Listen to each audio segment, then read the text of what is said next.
Selamat sore rekan-rekan petani, apa kabarnya? Harapan kita tetap semuanya dalam kondisi sehat. Amin.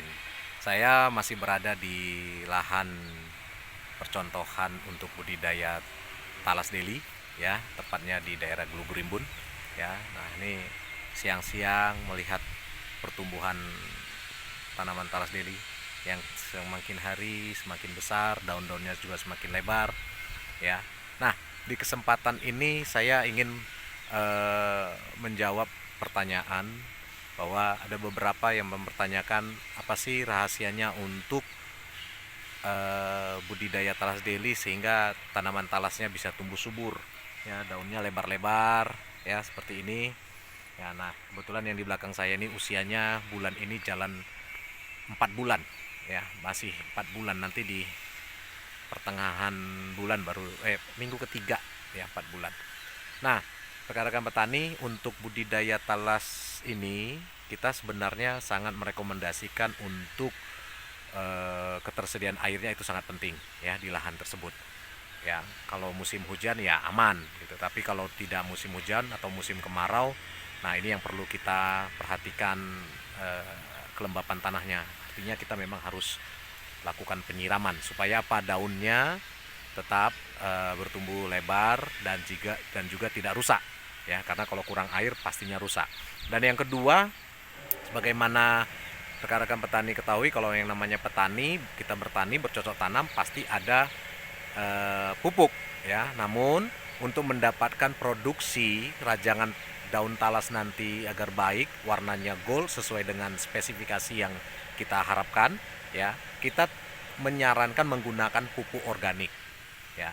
Selain pupuk kompos tentunya, pupuk kandang, kandang apa saja boleh, ya. Mau kotoran lembu, sapi, kambing itu semuanya boleh, ya. Nah, di samping itu kalau mau menggunakan pupuk, gunakan pupuk organik. Pupuk kimia kita tidak rekomendasikan. Kenapa? Karena nanti akan mempengaruhi kualitas dari daun rajang.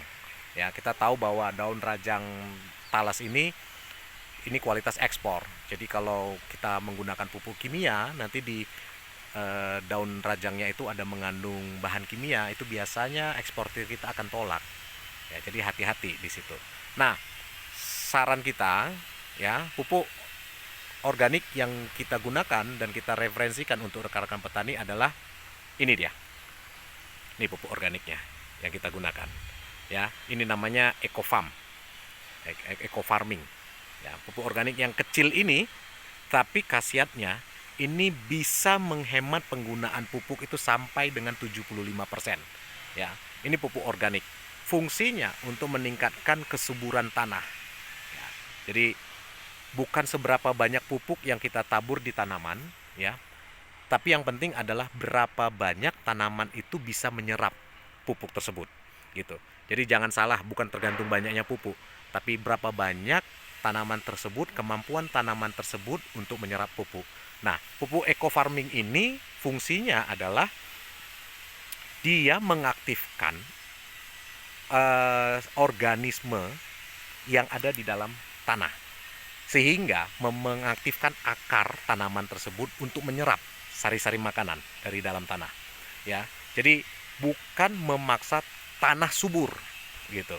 Jadi ini sangat penting, ini sangat kita rekomendasikan.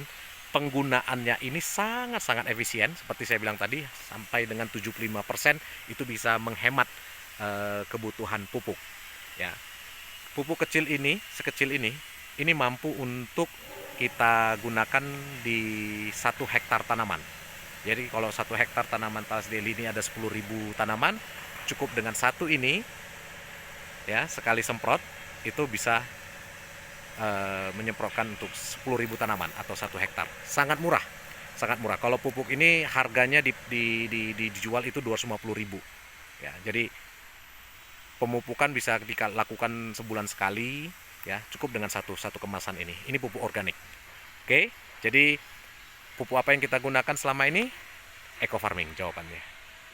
Untuk tahu lebih lanjut bagaimana cara penggunaannya, ikutin terus channel Bang Ketaran ini. Nanti saya akan sampaikan bagaimana cara menggunakan pupuk eco farming untuk tanaman talas deli. Oh ya, pupuk eco farming ini bukan hanya untuk tanaman talas jadi semua tanaman, semua jenis tanaman seperti padi, sayuran, palawija, kedelai, ya, tanaman hias, kacang-kacangan, tembakau juga bisa ini semua, termasuk juga kelapa sawit. Ini juga bagus untuk yang namanya meningkatkan kesuburan tanah untuk tanaman Anda. Oke, demikian dulu yang bisa saya sampaikan dari lahan budidaya talas deli. Saya John Ketaren. Pesannya hanya satu, tetap semangat dan kita berharap petani naik kelas. Salam talas.